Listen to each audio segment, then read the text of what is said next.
Pacientes de Anápolis sofrem com a retinose pigmentar, uma doença que atinge milhares de pessoas no Brasil. Rebelião na casa penitenciária de Aparecida de Goiânia deixa um morto. Falta apoio para resolver os problemas ambientais no Brasil, por parte dos parlamentares na Câmara Federal. O que muda com a reforma da Previdência? Jogo beneficente realizado em Goiânia pela 4ª vez. Senador Canedo conta com um coral de alunos com repertório eclético. Você vai ver agora no TJ Goiás.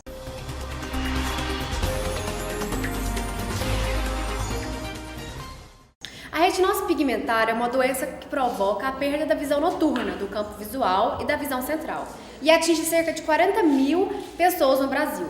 Em Anápolis existem vários pacientes com a doença, que lutam para vencer as dificuldades do dia a dia. Olhos para encontrar o caminho. Olhos para ler e se superar.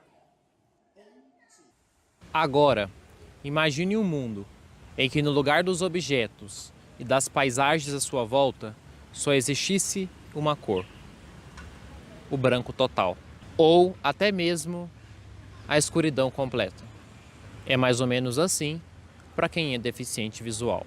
Eula, Eida e Esmeraldo são portadores de retinose pigmentar, uma doença nos olhos que atinge cerca de 40 mil pessoas somente no Brasil. Retinose pigmentar é uma doença que afeta a retina. A retina é uma região na parte interna do olho que recebe a luz e transforma esse estímulo luminoso em um estímulo elétrico, e esse estímulo é transmitido para o cérebro para processar a visão. Eula começou a perder a visão aos 12 anos. A doença se agravou com a idade. Os médicos, quando diagnosticaram a doença, alertaram ela para a possibilidade de piora da visão, caso viesse a ter filhos. Até então se relatava que a gente não poderia ter filho. Mas a gente queria muito, né, ter nossos filhos. Aí eu tive 2 filhos, um rapaz e uma moça. Deu uma piora do rapaz, mas foi pouco. Mas depois que eu tive minha mocinha, piorou mais. Atualmente, Eida tem somente 5% da visão total, mas mesmo com a dificuldade em enxergar, continua realizando as tarefas domésticas. Eu já ouvi tantas vezes as pessoas perguntar como que você consegue cuidar de sua casa, de tudo. Chegou uma amiga minha mesmo um dia na minha casa e falou para mim: é você mesmo que cuida da sua casa? Porque ela era minha vizinha, mas não é vizinha de vir muito. Eu, sim. Eu falei, mas por quê? Nossa, perfeita, que linda a sua casa, tudo limpinho. Esmeraldo, com dificuldade em aceitar a perda quase total da visão, foi diagnosticado com depressão. Assim, ele, juntamente com as 2 irmãs, procuraram por ajuda no SEMAD, em Anápolis. Foi a melhor coisa da minha vida. Cheguei lá, ruim, péssimo, com raiva de tudo. Chorei até mesmo quando eu peguei essa bengala. O pessoal veio tudo pra cima de mim para apoiar eu. A vida não é assim e tal. Aí lá eu comecei a estudar o Braille, fazer aula de orientação e mobilidade, que é aula de bengala, né?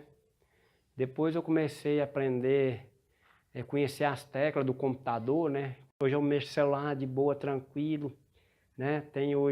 Todo celular que tem Android, tem um talkback, você ativa, a sensibilidade vem a voz. O SEMAD, Centro Municipal de Atendimento à Diversidade em Anápolis, atende mais de 200 pessoas com algum tipo de deficiência. O objetivo é ajudar na reabilitação, na integração do deficiente na comunidade e ainda ajudar na capacidade de integração e independência. Para os deficientes visuais, a instituição oferece cursos de Braille, informática, orientação e mobilidade com a bengala e também acompanhamento psicológico. E como é um centro, né, Centro Municipal de Apoio ao Deficiente, às necessidades, ele tem todo um conjunto de atendimento. Então, aqui dentro nós temos tanto a parte da estimulação global, nós temos também a parte do psicólogo, fono, temos a informática, temos uma terapia em grupo, que é com psicólogo também, né? Os irmãos Eula, Eida e Esmeraldo, mesmo com a perda quase total da visão, não deixaram de enfrentar os obstáculos da vida. Eles são exemplos de superação.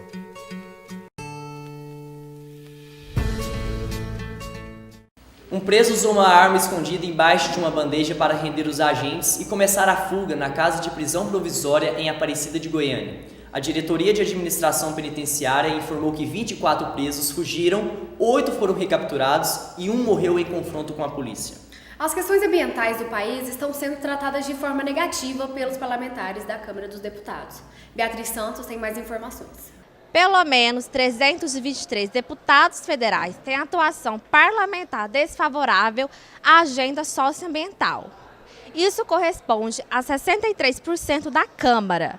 Esses deputados elaboram e votam projetos que têm impacto negativo ao meio ambiente, povos indígenas e trabalhadores do campo. Esses são os resultados de 14 votações nominais e 131 projetos nessa área. A análise do projeto foi feita por 8 organizações nesse setor socioambiental, que confirmam o problema. Professores, parlamentares, religiosos e familiares do professor Júlio César Barroso de Souza, assassinado por um aluno da Escola Estadual Céu Azul, em Valparaíso de Goiás, na semana passada, realizaram ontem uma caminhada pela paz em Santa Maria, no Distrito Federal. Os participantes estavam vestidos de preto em protestos pelo assassinato do professor e seguraram faixas com mensagens de luto, pedindo paz nas escolas. Veja a seguir, indefinida a data para o pagamento dos salários dos funcionários públicos. E veja também, é possível resolver questões pessoais e profissionais com a ajuda de um profissional.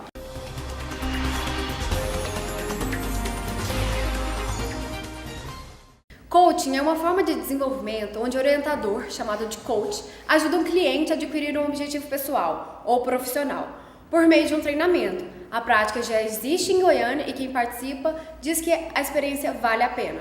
Em tempos difíceis, os empresários e profissionais buscam cada vez mais estratégias de aperfeiçoamento para comandar corporações e sobreviver a uma das maiores crises sofridas por eles e pelo país. E uma das alternativas tem sido recorrer ao coaching. Que é o coaching para melhorar minha alta performance, meu desenvolvimento pessoal em criatividade e potencializar as minhas habilidades. Então hoje eu trabalho usando isso para impactar e transformar a vida das outras pessoas. Mas o que é coaching? Como esse trabalho é feito? E será que serve somente para profissionais e empresários?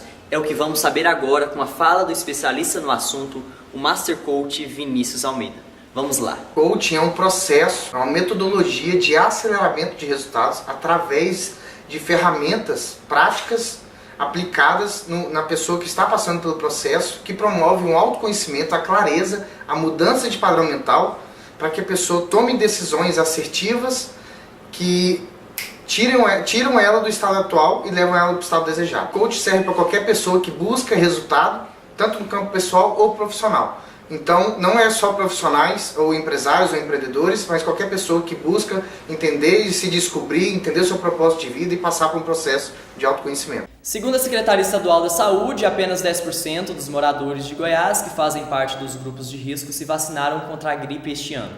A meta é vacinar pelo menos 90%, o que corresponde a 1.830.408 pessoas. A vacina está disponível nos postos de saúde de graça. Veja agora a previsão do tempo para amanhã.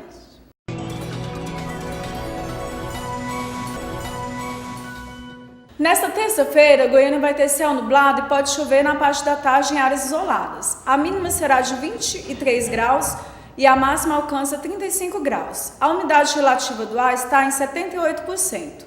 Céu claro em Porangatu, na região do norte do estado, que vai ter mínima de 25 e máxima de 38 graus.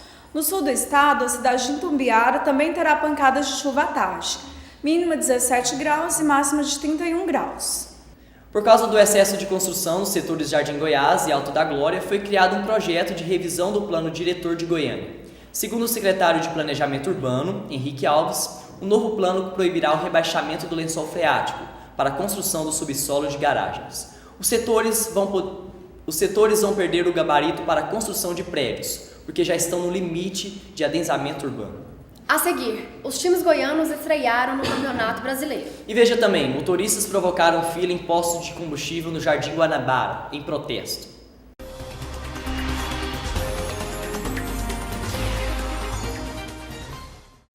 Os motoristas de aplicativos fizeram um protesto inusitado em um posto do Jardim Guanabara nesta segunda-feira contra o aumento dos combustíveis. Eles encheram o tanque do carro apenas no valor de 50 centavos, causando uma enorme fila de carros.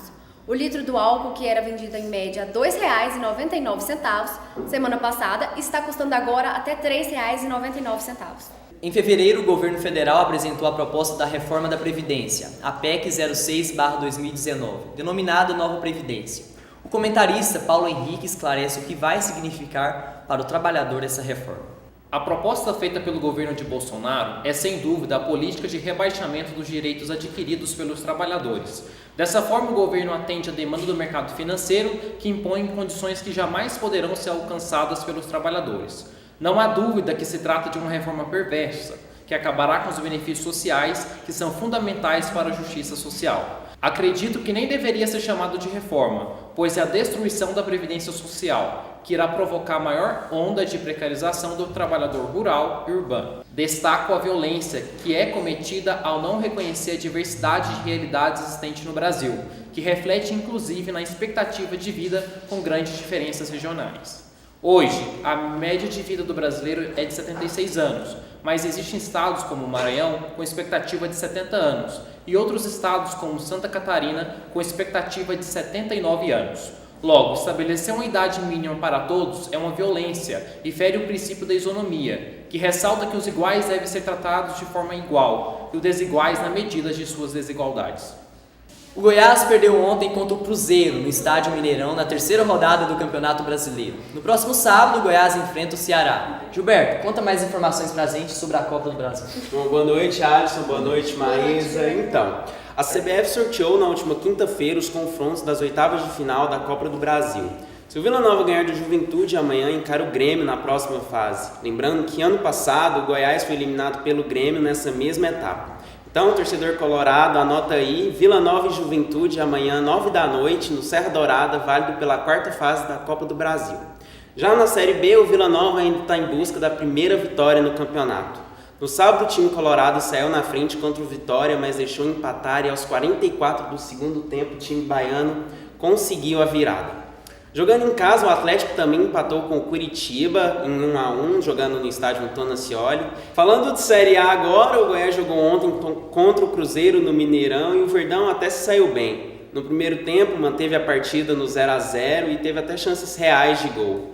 Na etapa final, o Cruzeiro marcou, o Goiás reverteu aos 12 minutos do segundo tempo, mas não teve jeito. Rodriguinho ampliou, já no final do jogo, Cruzeiro 2, Goiás 1. E é isso, as notícias do esporte. Boa noite. Obrigado, Gilberto. Os fãs do Romário vão ficar felizes com essa notícia. Goiânia vai receber no dia 27 de abril o quarto jogo solidário Amigos de Alex Dias contra Amigos de Romário. Uma partida promete muita emoção para quem é fã de futebol e possui um espírito altruísta. Com o objetivo de ajudar famílias e entidades carentes, os ex-jogadores Alex Dias e Romário promovem em Goiânia o quarto futebol solidário. Não é a primeira vez que jogos assim acontecem em Goiânia. Praticamente todo ano uma partida solidária ocorre na capital. Mas para quem precisa de ajuda, eventos assim são sempre bem-vindos. O Romário, a gente fez uma parceria jogando, né? Depois a gente teve essa amizade. E quando ele virou deputado federal, a gente fazia os jogos beneficentes porque ele tem um carinho muito grande com a Ive, que é a filha dele, que é especial, tem síndrome de Down. Então a gente fazia os jogos no Brasil todo. Aí eu falei, pô, Romário, vamos fazer um em Goiânia.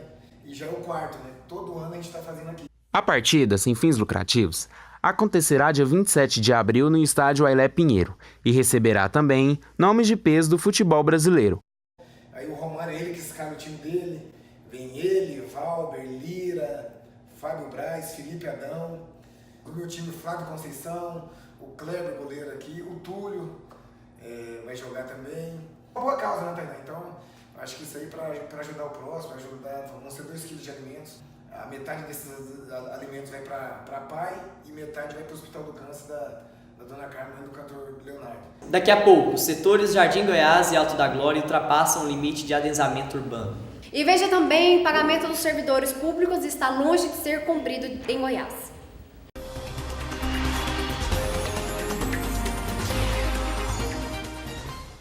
Parece que a regularização do pagamento dos servidores públicos estaduais está longe de ser alcançada.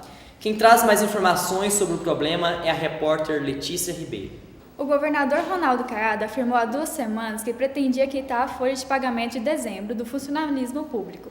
com o possível empréstimo do governo federal. Mas a perspectiva hoje é de que o governo pode atrasar de novo o pagamento da folha de abril e da parcela de dezembro dos servidores públicos estaduais. A gestão de Ronaldo Caiado enfrenta problemas de fluxo de caixa e, com a queda da atividade econômica, a arrecadação de ICMS caiu, inviabilizando o cumprimento das promessas e obrigações. Vale lembrar que a folha de março quitada com atraso para os servidores do Judiciário. Daí explica-se o silêncio do caiadismo sobre o pagamento, aumentando ainda mais o sofrimento e insegurança do funcionalismo. O grupo de teatro Guará apresenta a peça Farsa da Boa Preguiça, de Ariano Suassuna, nesta terça-feira, às 20 horas, no Teatro PUC, no Campo 5. A entrada é 1 quilo de alimento não perecível. O edifício da Chefatura da Polícia da Praça Cívica será restaurado e o Instituto do Patrimônio Histórico e Artístico Nacional tem verba reservada para a obra. Quem conta mais detalhes é a nossa repórter Eduarda Fernandes. A restauração do edifício da Chefatura de Polícia, que foi a primeira sede da Polícia Civil em Goiás, será feita pelo Instituto do Patrimônio Histórico e Artístico Nacional, o IPAN, que conta com a verba de 7 milhões para a obra. O prédio foi projetado por Atílio Correia Lima em estilo Art Deco, inaugurado na década de 30. Agora será recuperado respeitando as características originais arquitetônicas, mas também atendendo às atuais normas de segurança e acessibilidade. Mesmo com a verba liberada, a obra ainda não tem data para começar. A nova chefatura será também um centro de memória da Polícia Civil com arquivo e museu da corporação. O TJ Goiás fica por aqui, uma boa noite. Boa noite e até amanhã.